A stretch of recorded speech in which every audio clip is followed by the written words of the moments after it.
아나니아라는 사람과 그의 아내 삽비라도 자기들의 땅 일부분을 팔았습니다. 아나니아는 땅을 판 돈에서 얼마를 떼어 몰래 숨겨놓고 나머지만 사도들의 발 앞에 갖다 놓았습니다. 그의 아내도 이런 내막을 다 알고 있었습니다. 그때 베드로가 말했습니다. 아나니아여, 어찌하여 사탄이 그대의 마음에 가득하여 성령을 속이고 땅을 팔아 받은 돈 가운데 얼마를 떼어 놓았소. 그 땅은 팔기 전에도 그대의 것이었고 판 뒤에도 그 돈을 그대 마음대로 할 수 있었소. 그런데 어찌하여 성령을 속일 마음을 먹었소. 그대는 사람을 속인 것이 아니라 하나님을 속인 것이요. 아나니아는 이 말을 듣자마자 쓰러져 죽었습니다. 이 소식을 들은 모든 사람들은 몹시 두려워했습니다. 젊은이 몇 사람이 들어와 그의 시체를 싸서 밖으로 메고 나가 묻었습니다. 3시간쯤 지나서 아나니아의 아내 삽비라가 들어왔습니다. 삽비라는 방금 전에 무슨 일이 일어났는지 전혀 몰랐습니다. 베드로가 삽비라에게 물어보았습니다. 그대와 그대의 남편 아나니아가 땅을 팔아서 받은 돈이 이것뿐이요? 삽비라는 예, 그것뿐입니다 라고 대답했습니다. 베드로가 다시 말했습니다. 어찌하여 그대와 그대의 남편은 서로 짜고 주님의 성령을 시험할 수 있단 말이요. 보시오, 그대의 남편을 장사 지내고 온 사람들이 문 앞에 있으니 그들이 그대를 메고 나갈 것이요. 그 말이 끝나자마자 삽비라는 베드로 앞에 쓰러져서 죽었습니다. 그 순간 젊은이들이 들어와 삽비라가 죽은 것을 보고 그녀를 밖으로 메고 나가 남편 곁에 묻었습니다. 온 교회와 이 일을 들은 모든 사람들이 큰 두려움에 사로잡혔습니다. 우리 다시 한번 하나님 앞에 감사의 박수 올려드리겠습니다. 주일 예배에 오신 여러분들 주의 문을 환영하고 축복합니다. 오늘 예배를 통해서 여러분의 영혼이 회복될 줄로 믿습니다. 자, 우리 가슴에 손을 얹고 믿음을 고백하고 오늘 할 말씀 들읍시다. 하나님은 나를 사랑하십니다. 나는 그 사랑 안에 있습니다. 하나님은 오늘 나에게 말씀하실 것입니다. 그 말씀에 능력이 있습니다. 그 말씀에 생명이 있습니다. 나의 마음을 하나님께 열겠습니다. 나의 생각을 예수님께 집중하겠습니다. 들은 만큼 변합니다.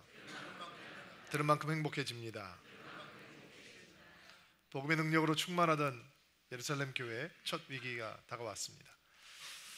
교회가 당했던 첫 번째 위기는 바깥으로부터 오는 것이었습니다. 예수 그리스도를 미워해서 예수 그리스도를 재판하고 그리고 빌라도의 법정에 넘겨주었던 이스라엘의 권력자들이 이번에는 사도들을, 예수 믿는 성도들을 핍박하고 협박하기에 나섰습니다. 그런데 교회는 바깥으로부터 임해오는 핍박과 환난에는 늘 강하고 담대했습니다. 핍박이 다가오자 그들은 더 열심히 뜨겁게 기도합니다. 핍박의 소식을 전해든 성도들은 한숨을 쉬고 피난을 가는 대신 그들은 뜨거운 마음으로 기도하고 하나님께서는 그들과 함께 하신다라고 하는 사인을 그들이 모여있던 곳이 진동을 함으로 알려주셨습니다.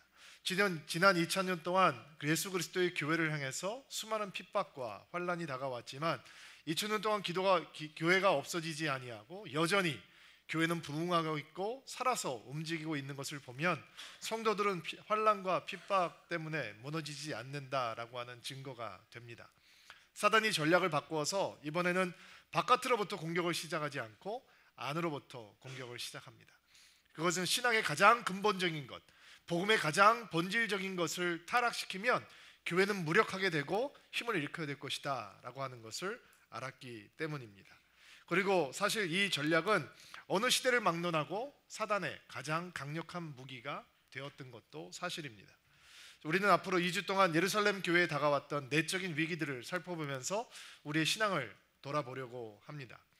사단이 어떻게 성도의 신앙을 그리고 교회의 본질을 공격하는지, 어떻게 그 공격을 지켜낼 수 있는지, 우리가 어떻게 본질적인 신앙의 아름다움을 잘 지켜볼 수 있는지 저희들이 생각하는 은혜의 시간이 되기를 바랍니다.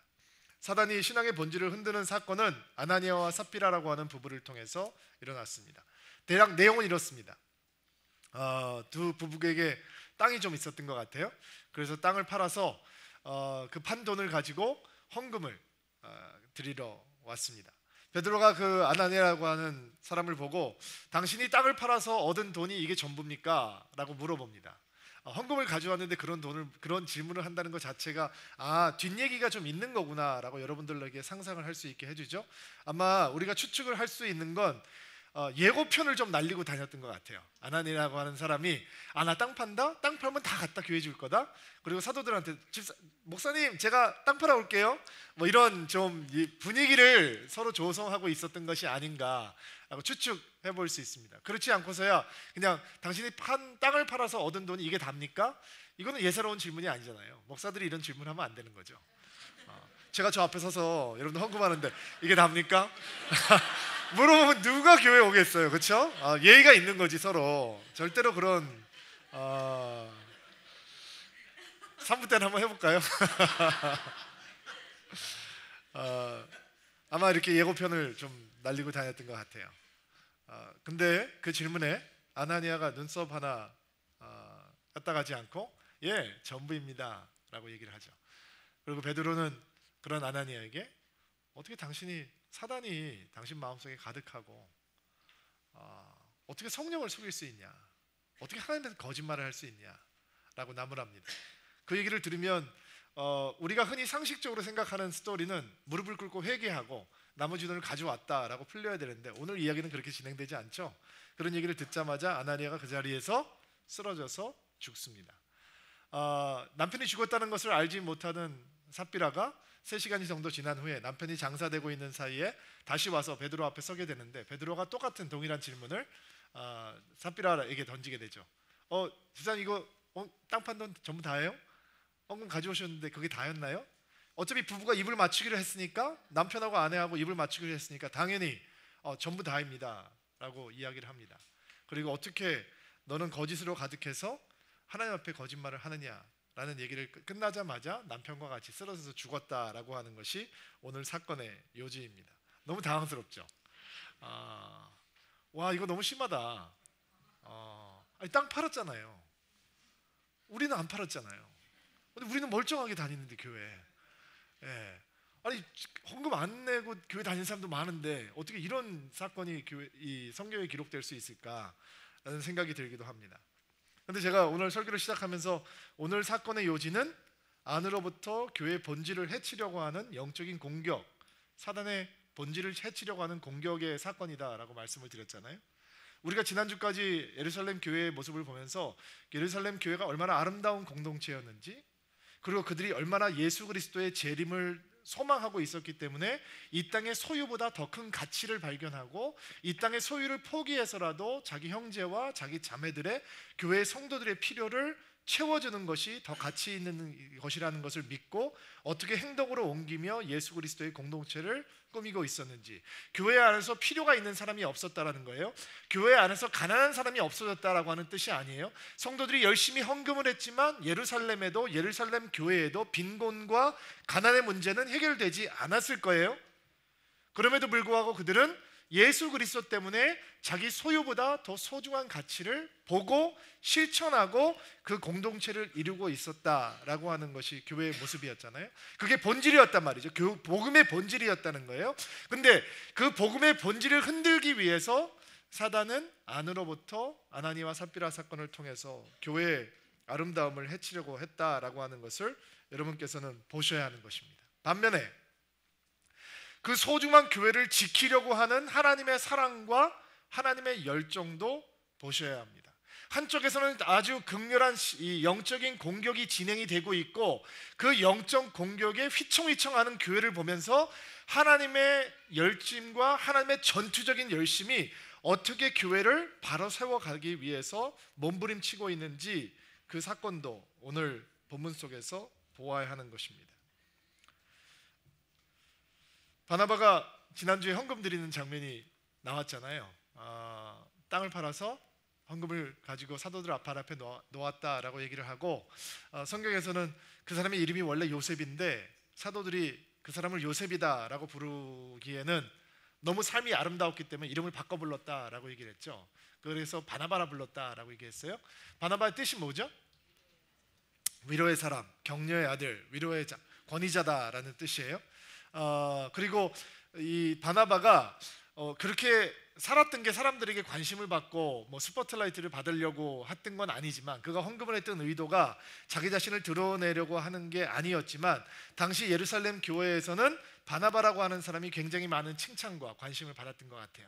근데 그것을 보면서 질투를 느끼는 사람이 있었어요. 누구였을까요? 오늘 등장하는 아나니아와 삽비라 얘기예요. 그러니까 아나니아 삽비라 얘기는 지난주 본문하고 떨어뜨려서 생각할 수가 없는 거죠.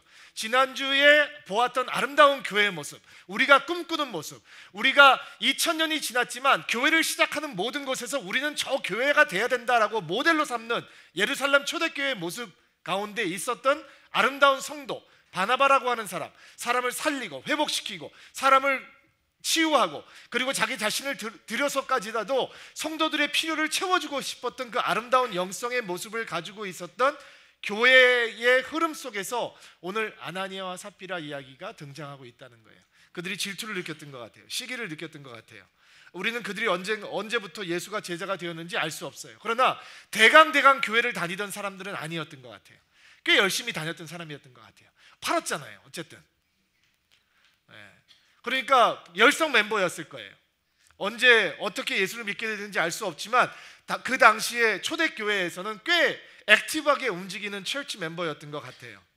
그리고 그들도 바나바처럼 땅의 일부를 팔아서 사도들의 발 앞에 갖다 놓고 헌금을 하겠다라고 결정을 했으니까 꽤 열정적인 사람이었던 것 같아요. 그런데 비교해 보세요.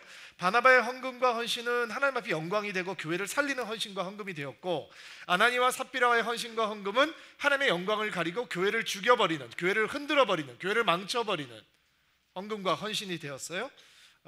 차이가 무엇일까요? 오늘 저는 여러분들이 어떻게 사단이 우리의 신앙의 본질을 공격을 하는지 세 가지 생각을 좀 나누려고 해요. 우리를 돌아보는 시간이 되기를 바랍니다. 우리의 신앙을 돌아보는 시간을 바라고, 우리 자신을 방어할 수 있는 시간이 되기를 바라고, 앞으로 우리를 공격해 오게 될 사탄의 괴계를 대적할 수 있는 귀한 회복의 시간이 되기를 주의 이름으로 축복합니다. 첫 번째 나누고자 하는 생각은, 아나니아와 삽비라는 자신을 과시하고픈 마음 때문에 하나님을 섬기는 마음을 놓쳐버렸다라는 것입니다. 자신을 부풀려서 과시하려고 하는 유혹은 언제나 신앙의 본질을 망가뜨립니다. 아나니아가 땅을 판 목적은 무엇이었을까? 그가 헌금을 교회로 가지고 와서 사도들 발 앞에 놓은 이유의 진짜 이유는 무엇이었을까? 우리는 아나니아가 믿음이 전혀 없었다라고 얘기하는 것은 우리 너무 억지인 것 같아요. 무리예요. 믿음이 있었을 거예요. 교회를 향한 사랑도 있었을 것이고 신앙적인 소신도 있었던 것처럼 보여요. 근데 갑자기 그렇게 아름답게 신앙생활을 하고 아름다운 교회에 있던 아나니아와 삽비라 부부가 갑자기 밸런스가 깨지는 사건을 만나게 되는데, 그것은 바나바라고 하는 사람이 헌금을 드리는 사건이었어요. 모범이 돼야 되는데 그것이 시기와 질투가 되어버렸어요. 성경을 보면 아나니아가 헌금을 드림으로 하나님을 섬기거나 교회를 섬기고자 하는 마음은 없었던 것 같아요. 다만 바나바가 사람들에게 존경을 받는 것처럼, 드러나고 있던 것처럼, 관심을 받는 것처럼 자기들도 바나바와 같이 땅을 드림으로 동일하게 그들의 받았던 관심과 사랑과 존경을 누릴 수 있을 것이다 라고 생각했던 것이죠. 여러분, 교회 안에 보면 유치한 사람들이 있어요. 이런 얘기하는 사람들이에요. 목사들은 헌금 많이 내는 사람 좋아한다 라고 얘기하는 사람이에요. 오늘 얘기가 너무 적나라하죠. 본질에 대한 얘기니까. 진짜 유치한 얘기, 진짜 유치한 얘기예요. 아나니아 삽비라가 그런 유치한 사람이에요. 바나바가 존경을 받는 이유는 그가 격려하고 위로하는 사람이기 때문에 그래요. 사람들이 주저앉아 있는데 바나바가 가면 회복되기 때문이에요. 이름을 바꾸을 만큼 요셉이라고 하는 말이 하나님께서 더하신다라고 하는 이름의 뜻인데, 그 이름 가지고 안 되고 사람을 살리는 사람, 회복하는 사람, 격려하는 사람, 축복하는 사람, 사람들을 살려놓는 사람이라고 이름을 바꿔놓지 않으면 안 될 만큼 아름다운 신앙과 인격을 가지고 있던 게 바나바인데, 아나니아와 삽비라는 베드로가 요한이 바나바가 땅 팔아서 헌금했기 때문에 좋아한다? 라는 생각을 착각해 버리게 되는 것이죠. 그리고 그것만 보는 거예요. 자, 존경을 받고 싶어요? 인정을 받고 싶어요? 그러니까 뭐 하겠어요? 사람을 살리고 기도하고 회복하고 치유하는 대신 나도 땅 팔아야 되는 거구나 라고 생각하는 유치한 생각을 하게 되는 것이죠. 아나니아에게도 재산이 좀 있었던 것 같아요. 그래서 이렇게 생각을 하는 거죠. 너만 땅 있어? 나도 땅 있어. 너 팔았어? 나도 팔 거야 라는 생각을 하게 되는 거예요. 자기를 과시하고자 하는 마음은 늘 믿음의 사람들에게 유혹이 되는 것입니다. 예수님께서 제자를 부르실 때 뭐라고 말씀하시는지 아세요? 내 자신을 부인하고 너의 십자가를 지고 나를 따르라 라고 말씀하세요. 자기 자신을 부인하는 것을 배우지 못하면 절대로 신앙을 배울 수 없어요. 신앙의 깊이, 너비 더할 수 없습니다. 아나니와 삽비라 부부는 바나바만큼 혹은 바나바보다 더 많이 자기 자신을 드러내고자 하는 마음에 사로잡혔습니다. 그리고 땅을 팔아서라도 그 명예를 가져보고 싶었습니다. 그들의 헌금은 사랑의 표현이 아닙니다. 그들 안에는 하나님을 향한 사랑이 아직 없었습니다. 그러나 사랑이 있는 것처럼 행동하고 싶었습니다. 교회를 향한 열정, 사랑 그들에게는 많이 없었습니다. 근데 많이 있는 것처럼 보이고 싶은 겁니다. 그들에게 관용의 마음 없습니다. 그러나 관용이 많은 사람처럼 보이고 싶은 것입니다. 그들에게 뜨거운 영성 아직 없습니다. 없으면 기다리면 되는 것입니다. 그런데 없는데 있는 것처럼 행동하고 싶었습니다. 여러분, 없는데 있는 것처럼 행동하는 걸 뭐라 그러는지 아세요? 위선이다 라고 얘기해요. 위선은 영적인 허영심의 발효예요. 교묘하게 자신을 보는 사람은 절대로 허영에 빠지지 않아요. 그래서 마음에 가난한 사람들이 은혜를 누리는 것이죠. 위선은 은혜 없이도 하나님 앞에서 인정을 받을 수 있다라고 생각하며 그 스포트라이트를 원하는 거예요. 여러분, 신앙생활을 하다 보면 때때로 우리가 감당할 수 없는 예배, 감당할 수 없는 기도, 감당할 수 없는 헌신, 감당할 수 없는 섬김, 감당할 수 없는 헌금, 이런 걸 만날 때가 있어요. 그러면 기다리면 되는 거예요. 내가 아직 준비가 안 됐으면 그냥 묵묵히 기다리면 되는 거예요. 하는 사람 욕하지도 말고 못하는 사람 핀잔하지도 말고 내가 아니면 다른 사람 하겠지라는 생각도 없이 그냥 내가 준비가 안 됐으면 하나님, 내가 아직 준비가 안 됐습니다. 내가 준비될 수 있도록 도와주십시오. 기도하고 기다리면 되는 거예요. 믿음이 깊어지면 하나님을 향한 사랑도 충성도 헌신도 저절로 나와요. 그런데 아직 기다릴 준비가 안 됐는데 준비된 것처럼 과시하고 싶은 마음이 위선의 마음이요 허영의 마음인 거죠. 아나니아 삽비라는 이런 헌신을 할 수 있는 준비가 안 됐어요. 근데 사람들에게 인정은 받고 싶어요. 그러니까 모양만 따라가는 거예요. 신앙의 위기는 남에게 보이기 위해서 자기 자신을 만들어가는 거예요. 제가 기도를 처음 배울 때 이런 유혹을 경험한 적이 있어요. 새벽에 모여서 사람들이 여러 명이 기도하는데요, 기도실에 이렇게 들어가서 기도를 하는 거예요. 열심히 목사님 없이 그냥 성도들끼리 기도를 하는 거예요. 근데 기도를 하는데 기도하다 보면 시간이 어떤 분들은 10분 안에 끝나고 어떤 분은 30분 안에 끝나고 1시간에 끝나고 이런 분들이 있잖아요. 근데 이게 뒤에서 문소리가 나요. 문을 탁 열고 나가는 소리가 들린단 말이에요, 기도하다 보면. 근데 제가 기도를 하다가 이상한 유혹을 경험하게 됐어요. 내가 맨 마지막에 나가야지. 내가 제일 늦게까지 기도해야지.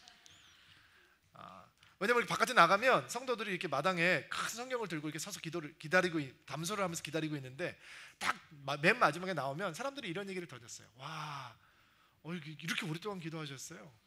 와, 이런 얘기를 한단 말이에요. 제가 그걸 듣고 싶었어요. 그래서 앞에서 기도가 끝났는데도 이제 기다리는 거예요. 문소리가 안 날 때까지. 그러면 막 사람이 들락날락 하다가 백두산, 한라산 왔다 갔다 하는 거죠. 계속 기도가 아무리 해도 다 끝나도 사람들이 계속 기도를 하는 거예요. 그러니까 제가 영성이 딸리니까 기도가 부족하니까 그냥 버티는 거예요. 이 생각했다 저 생각했다 졸기도 하다가 맨 마지막에 나가야 되니까. 왜냐면 맨 마지막에 나가면 사람들이 이런 얘기를 하는 거죠. 저 브라더 자슈아, 여호수아 형제 진짜 영성이 깊다. 젊은 사람이 저렇게 기도 열심히 해. 이렇게 늦게까지 기도하고 아직까지 있었어요. 이런 얘기를 들으면 너무 기분이 좋은 거죠.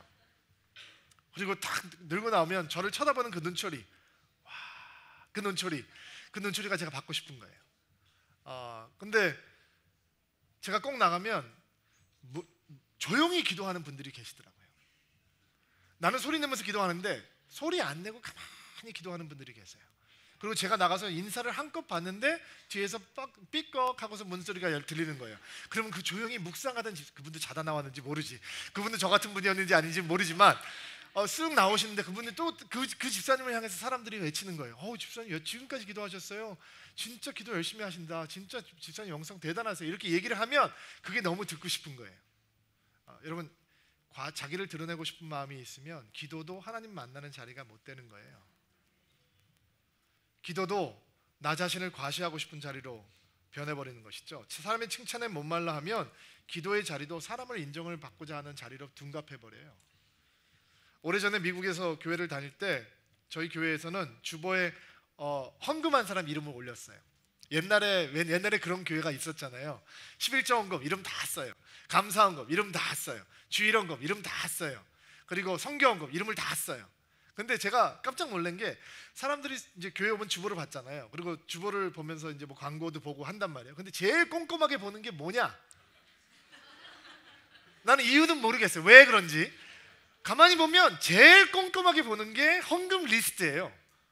그 이름을 갖다 다 세밀하게 모든 사람들이 읽는 거예요. 그리고 저도 얼마 안 돼서 그렇게 하고 있는 내 자신을 발견하게 됐어요. 근데 매주 모든 헌금을 드리는 자매님이 계셨어요. 젊은 자매님이었는데 모든 헌금에 그 이름이 올라가 있어요. 나는 가끔 감사 헌금하고 가끔 주일 헌금하고 그러는데 그분은 이름이 다 올라가 있는 거예요. 제가 속으로 이렇게 생각했어요. 믿음이 부족할 때니까 야, 저분 진짜 믿음이 대단하구나. 저렇게 많이 헌금을 하면 어떻게 살까? 야, 진짜 대단하네. 존경스럽다라는 생각을 했어요. 근데 어느 날 이렇게 청년들끼리 수양회를 갔다가 막 기도를 하다가 갑자기 막 사람들이 죄를 고백하기 시작했는데 바로 그분이 이런 고백을 하는 거예요. 자기가 헌금 많이 내고 싶다, 많이 내는 사람이다라고 이렇게 보여지고 싶어서 매주 1불씩 봉투에다 집어넣고 자기 이름을 써서 냈다는 거예요. 그리고 사람들이 그런 칭찬을 하더래요. 왜? 매주 보니까, 매주 그냥 세세하게 보니까 누구 이 들어가 있으니까 자매님은 어떻게 이렇게 하세요? 그러면 그런 소리를 듣고 너무 기분이 좋았다는 거예요. 사람의 눈을 의식하면 헌금도 하나님을 드리면서도 정작 예배는 놓치게 되는 것이죠. 나를 과시하고 드러내고자 하는 마음이 생기면 그때부터 신앙은 무너져 내리는 거예요. 제가 영어 목회를 할 때 가끔씩 이렇게 작정 헌금을 할 때가 있어요. 선교라든지 뭐 구제라든지 하면 목표액을 정해놓고 이번 목표액은 뭐 1,000불입니다, 2,000불입니다 정해놓고 헌금을 할 때가 있었어요. 근데 함께 섬기는 장로님 중에 너무 존경스러운 분이 계셨어요. 그분은 작정을 하진 않고 모자라는 걸 그분이 다 채워넣어요. 대단하죠? 대단한 거예요. 얼마가 작정액이 됐던 모자라면 그 장로님이 다 채워넣는 거예요. 어렸을 때는 제가 그게 참 대단하다라고 생각이 됐어요. 근데 참 이상한 현상들이 나타나더라고요. 헌금을 한다는 건 성도가 희생을 한다라는 얘기거든요. 여러분이 써야 될 돈을 헌금하는 거잖아요. 그럼 어디선가 절약을 하고 어디선가 안 써야 되는 거죠. 그리고 그것이 하나님을 향한 헌신의 고백이 되는 거예요. 근데 그분이 그렇게 하시니까 아무도 다른 사람의 헌금은 기억하지 못하더라고요. 작정이 끝나면 그분 헌금만 기억을 해요. 그분 채워주셨대? 다른 사람 다 헌금했는데 그분 것만 남아요. 저는 만약에 지금 어떤 분에게 신앙 상담을 해서 이런 내용을 다룬다면 저는 그분에게 제일 먼저 헌금하라고 권유하고 싶어요. 왜? 자기가 숨어야 되니까. 하나님께서 채우시는 분이지 그분이 채우는 분이 아니잖아요. 근데 자칫 잘못하면 자기가 열심히 한다라고 하는 본인의 개인적인 열정을 통해서 하나님의 영광은 사라지고 하나님께서 하셨다가 아니라 항상 그 장로님이 해주셨다라는 거예요. 사람이 드러나면 그때부터 신앙은 위기가 되는 것입니다. 나를 과시하고 싶은 마음이 신앙 안으로 들어와 버리면 기도도, 예배도, 섬김도, 충성도, 헌금도 하나님을 만나는 통로가 아닌 자기 자신을 과시하는 자리가 되어버립니다. 여러분, 이런 기도를 기억나시나요? 하나님, 나는 이 토색하는 자와 같지 않습니다. 나는 이 죄인들과 같지 않습니다. 나는 간음하는 자와 같지 않습니다. 나는 이 세리와 같지 않습니다. 나는 일주일에 2번씩 금식합니다. 나는 모든 소득의 11조를 주님 앞에 드립니다. 누구의 기도였어요? 바리새파 사람들의 기도였어요. 하나님께서는 이 기도 안 들으신다라고 말씀하셨죠. 내가 드러나기 시작하면 그때부터는 신앙이 위기가 되는 것이고 교회의 위기가 되는 것입니다. 여러분, 신앙의 위기로부터 자기 자신을 보호하고 싶다면 나를 드러내고 싶다라고 하는 마음을 거부하십시오. 진정한 신앙의 사람이 되고 싶다면 나를 알리고 싶다, 사람들이 나를 알아주었으면 좋겠다라고 하는 마음을 과감하게 버리십시오. 사람이 몰라줘도 하나님께서 알아주시면 괜찮습니다. 사람 앞에 숨어 있는 것이 나중에 하나님 앞에 드러나는 것이 훨씬 많은 것입니다. 사단은 믿음을 하나님을 드러나는 자리가 아닌 인간이 드러나는 자리로 바꾸면서 교회를 위기로 인도하고 있었던 것입니다. 하나님께서는 그 위기를 대적해서 싸우고 계셨던 것입니다. 자, 두 번째 생각, 아나니와 삽비라는 욕심을 채우려고 하는 마음 때문에 하나님을 향한 신앙까지 놓쳐버렸습니다. 욕심을 채우고자 하는 유혹은 언제나 신앙을 망가뜨립니다. 아나니아 삽비라가 욕심에 넘어졌다라고 하면 사람들이 고개를 좀 갸우뚱할 것 같습니다. 왜냐하면 땅은 처음부터 그의 소유였습니다. 맞나요? 그의 땅이었습니다. 자기 것을 탐한다라는 게 말이 안 되잖아요. 넌센스잖아요. 근데 아나니아 삽비라가 자기 것을 탐했습니다. 자기 것을 훔친다라고 얘기하면 넌센스잖아요. 말이 안 되잖아요. 근데 아나니아 삽비라가 욕심에 사로잡혀서 자기의 것을 훔쳤습니다. 땅을 팔고 보니 액수가 좀 됐던 것 같아요. 분명히 그랬겠죠.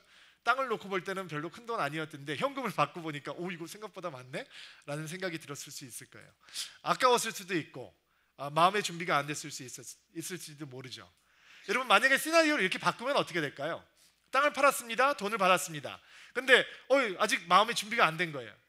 그래서 하나님 앞에 이렇게 기도합니다. 하나님, 내가 이거 헌금 드리려고 마음을 먹었는데 제가 아직 준비가 안 됐네요. 좀만 기다려 주실래요? 하나님, 내가 지금 이거 쑥 못 드리겠어요.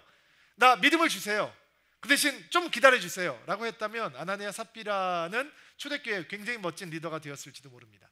아니면 베드로를 찾아가서 목사님, 제가 이거 헌금한다고 약속을 뻥뻥 했는데 이 공수표 날렸는데 제가 해보니까 너무 아까워요. 좀만 기다려 주세요. 제가 준비되면 드릴게요 라고 했다면 어쩌면 아나니아 삽비라의 이름은 성경의 다른 곳에 수많은 믿음의 사람들의 이름과 함께 기록되었을지 모릅니다. 그러나 그들에게 그런 영적인 정직함과 투명함은 없었습니다. 그리고 자기의 것을 탐합니다. 너무 코미디 같은 얘기죠. 자기 건데 욕심을 냅니다. 그리고 너무 욕심이 나니까 자기가 이미 가지고 있는 것을 탐하니까 거짓이 들어옵니다. 그리고 자기의 욕심을 채우기 위해서 거짓을 선택합니다. 거짓을 불사해서라도 명예를 갖고 싶은 거죠. 사람들의 칭찬과 인정을 받고 싶은 것입니다. 제가 대학교 때 말로만 듣던 무감독 시험을 첫 번째 치르던 날이었습니다. 여러분들은 기독교 대학 안 다니신 분들은 무감독 시험이라는 거 잘 모르시죠? 무감독 시험은 이렇게 진행이 됩니다. 교수님께서 들어오셔서 기도를 합니다. 하나님, 우리 아이들이 오늘 두 가지 시험을 보게 될 것입니다. 첫 번째는 과목 시험입니다. 두 번째는 정직함과 순전함에 대한 시험입니다. 이들이 하나 낙제를 한다면 과목 시험 낙제하고 정직함과 순전함에 통과할 수 있도록 도와주십시오. 그래서 훌륭한 목회자들이 되게 도와주십시오. 기도하고 나갑니다. 그리고 아이들은 마음껏 컨닝합니다. 깡이 있는 애들은 책을 펴놓고 보고, 좀 소심한 애들은 정성껏 준비한 컨닝 페이퍼를 옷소매 같은 곳에서 꺼내서 보기 시작합니다. 그리고 대부분의 아이들은 A학점을 받습니다. 물론 여러분 앞에 서 있는 여호사 목사도 첫 번째 무감독 시험에서 소심하게 옷소매 속에서 컨닝 페이퍼를 준비해서 쉬운 거 아니더라고요. 근데 거짓으로 컨닝해서 받은 A학점은 하나님 앞까지 들고 올라가지 못합니다. 거짓으로 얻은 건 우리 거 아닙니다. 다 사라져버리는 것들입니다. 아나니아 삽비라가 바나바가 얻었던 칭찬을 듣고 싶습니다. 존경을 얻고 싶습니다. 근데 거짓을 통해서 그것을 얻고 싶은 것입니다. 그러나 그것은 하나님께서 주시는 거 아닙니다. 다 연기처럼 사라져 버리는 것이죠. 여러분 생각해 보세요. 누구에게 거짓말을 하고 있는 거예요? 성도를 속이고 사도들을 속이고 교회를 속이고 나아가서 하나님을, 성령을 속이고 있었던 것이죠. 이게 얼마나 무서운 생각인지 생각해 보십시오. 여러분 상상해 봅시다. 만약에 베드로가 속아 넘어가졌다. 베드로가 몰랐다. 그리고 베드로가 사람들에게 광고를 하기 시작합니다. 여러분, 우리 아나니아 집사님하고 삽비라 집사님이 땅을 파셨어요. 다 가져오셨어요. 그래서 우리 교회 어려운 분들이 많았는데 많이 덮개졌어요. 자, 일어나서 박수 한번 쳐드립시다. 감사합니다. 우리 바나바 형제를 이름을 바꿔주면서 격려의 사람, 위로의 사람이라 불렀는데 우리 아나니아 집사님도 이름 바꾸셔야 될 것 같아요. 하나님은 은혜시다. 그 이름 가지고 안 될 것 같아요. 삽비라 집사님 아름다운 사람이다 라는 뜻인데 그거 가지고 안 될 것 같아요. 우리 이름 바꿉시다. 할렐루야 아멘. 손큰 집사 뭐 바꾸든지 뭘로 바꿉시다. 미스터 미시스 자비 뭐 바꾸든지 뭘로 바꿔서 불러야 될 것 같아요 라고 했다면, 그래서 아나니아 삽비라가 교회에서 존경받고 존중받고 인정받고 박수받고 리더가 됐다면 그 교회는 거짓으로 도배가 돼버렸을 거예요. 그러면 교회는 죽는 거예요. 교회는 사이즈는 있을지 모르지만 복음의 본질과 복음의 능력은 없어져 버리게 되는 것이죠. 욕심은 언제나 교회를 죽여요. 욕심은 언제나 거짓으로 인도해요. 거짓은 언제나 신앙을 말살해 버리는 것이죠. 예루살렘 교회는 아나니아와 삽비라의 거짓으로 흔들리고 있었고, 하나님께서는 신앙의 본질을 회복하기 위해서 사랑의 열정으로 다가오셔서 그 거짓에 대항하고 계셨던 것이죠. 여러분이 복음의 신앙의 사람이 되고 싶다면 우리 삶 속에 들어오는 거짓들을 모양이라도 버리실 수 있는 위대한 용기가 필요한 것입니다. 옛날에 재밌는 일이 있었어요. 단기 선교를 들어갔는데 거기 뭐 이렇게 우리 팀들이 먹을 깻잎, 뭐 장아찌 이런 음식들을 집어넣은 박스가 있었어요. 근데 왜 어느 나라든지 그 세관에 가면 공항에서 물어보잖아요. 뭐 물어봐요? 음식 있냐 물어보잖아요. 대부분. 그럼 뭐라 그러면 돼요? 음식 있다 그러면 되죠. 불법이 아니니까. 못 가져가는 음식이 있는 거지 장아찌 깻잎 못 들어가는 게 아니니까 그냥 있습니다 그러면 되는 거예요. 근데 우리는 어떻게 사냐면 그냥 거짓으로 사는 게 너무 익숙해요. 거짓말을 하는 게 삶의 일부분이란 말이에요. 그게 견고한 진이에요. 그러니까 견고한 진이 생겼으니까 우리가 감당하기 힘든 질문을 던지면 뭐라 그래요? 거짓말이 나오는 거예요. 음식이 있습니까? 근데 제가 옆에 이렇게 서 있는데 우리 집사님 한 분이 그러는 거예요. No. 너무 당연하게 제가 너무 깜짝 놀랐어요. 제가 거기다 집어넣으라고 그랬는데 제가 옆에 서 있는데 No 얘기를 하는 거예요. 깻잎도 있고 장아찌도 있고 별의별 음식이 다 있는데 그 사람이 열어보라는 거예요. 저는 지금 마음속으로 이제 두근두근거리기 시작했어요. 야 이거 수치스럽다. 그 사람들 전부 다 우리가 교회에서 온 거 알 텐데 그 공항의 70%는 전부 다 아우리치 온 사람들인데 열어보니까 음식이 나오는 거예요. 그러니까 그 세관이 우리 교회 다니던 집사님한테 이게 음식이 아니냐 그러니까 그때 이제 곤란해진 거죠. 너무 부끄러워진 거예요. 예수 믿는 사람들이 예수 안 믿는 사람들에게 선교해야 되는 사람이 선교 받는 사람한테 너무 수치스러워진 거예요. 그러니 그 집사님이 그거는 큐트한 얘기지만 여러분 신앙의 본질이 흔들리는 건 뭐예요? 그 거짓이 하나님의 명예까지, 하나님의 영광까지, 교회의 명예까지 다 추락시킨다라는 것이죠. 그리고 하나님께서는 그 거짓을 향해서 단호하게 대적하고 계셨던 거예요. 자, 세 번째, 아나니아 삽비라는 하나님을 너무 소홀하게 대함으로 하나님을 향한 믿음까지 놓쳐버렸습니다. 하나님을 너무 소홀하게 대했어요. 하나님을 허접스럽게 대해도 된다라고 하는 유혹은 언제나 우리의 신앙을 망가뜨리는 것입니다. 신앙이란 하나님과의 관계를 최우선으로 합니다. 하나님은 최고로 중요한 분이시고 하나님은 최고로 위대한 분이시고 우리의 사랑의 대상이시고 신뢰의 대상이시고 경외의 대상이다라고 하는 것이 신앙의 기본입니다. 근데 아나니아와 삽비라는 하나님을 소홀하게 대합니다.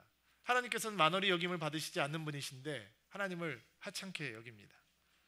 아나니아 삽비라가 대화하는 이런 장면을 여러분 상상해보세요. 가끔씩 거룩한 상상을 하는 건 우리에게 유익해요. 이런 상상을 한번 해보세요. 아나니아 삽비라가 대화하고 있는 거예요. 여보, 저 바나바 형제가 떴어 요새.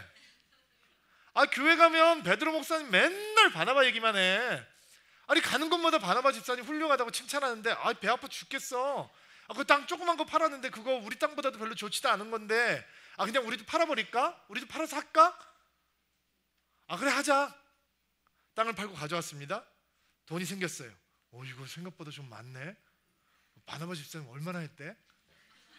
남의 눈을 의식하는 사람은 늘 다른 사람이 얼마 했는지가 문제가 되는 겁니다. 하나님을 생각하고 하는 게 아니니까. 그리고 부부가 대화를 하는 거죠. 이거 이렇게 많이 드릴 필요 있을까? 이거 우리 여태까지 우리 교회에서 이렇게 많은 헌금한 사람 한 번도 없는데 이거 우리가 이렇게 해도 되는 거야? 그냥 바나바보다 조금만 많이 하자. 나머지는 그냥 남겨놔. 누가 알겠어? 몰라 그래도 우리만큼 하는 사람이 있으면 나와보라 그래 봐. 그리고 드리는 것입니다. 자, 이런 대화 속에서 하나님은 없습니다. 거기서 하나님은 하나님이 아닙니다. 하나님은 허접스럽습니다. 하나님은 초라합니다. 하나님은 무능합니다. 하나님은 영광스럽지 않습니다. 하나님은 보이지 않습니다. 하나님은 극히 초라해집니다. 신앙의 위기는 하나님이 이렇게 초라하게 변하는 것입니다. 아무렇게나 대해도 되는 분으로 전락하는 것입니다.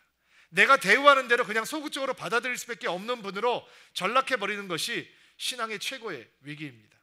왜 아나니아와 삽비라가 하나님을 함부로 대하는가? 베드로는 사단이 그들의 마음속에 가득했기 때문이다 라고 이야기를 하였습니다. 사단의 영에 넘어가니까 하나님께서 작아 보이는 겁니다. 여러분, 에덴 동산에 왔던 사단을 기억하시죠? 사단이 와서 얘기합니다. 너희는 죽지 않아. 너희가 이거 먹으면 너희 눈이 밝아져서 하나님처럼 될 거야. 하나님 대단한 분 아닌 거야. 이거 먹으면 너희들도 그 하나님이 될 수 있어. 그렇게 하나님을 작게 만들어 놓았던 사단이 교회가 시작되자 다시 하나님을 작게 만들어 놓습니다. 하나님 몰라. 하나님 아무렇게나 할 수 없어. 그리고 신앙이 위기에 빠지게 되는 것입니다. 신앙의 위기는 하나님이 아니라 무력하고 무시해도 되는 값싼 대상이 되는 것입니다. 교회의 위기는 하나님을 마음대로 대할 수 있다고 생각하고 하나님을 속일 수 있다고 생각하고 자신이 하나님보다 한 수 위라고 생각하고 떠들고 행동하는 신앙으로 가득하게 되는 것입니다. 하나님을 무시하니까 사도들을 무시하게 되고 사도들을 무시하니까 성도들을 무시하게 되고 성도들을 무시해도 되니까 교회를 무시해도 되는 것입니다. 여러분, 교회가 부족합니다. 교회는 완전하지 않습니다. 이 땅에는 어느 교회도 어느 시대의 교회도 완전한 교회는 없습니다. 그러나 교회는 허접스럽게 대하면 안 되는 것입니다.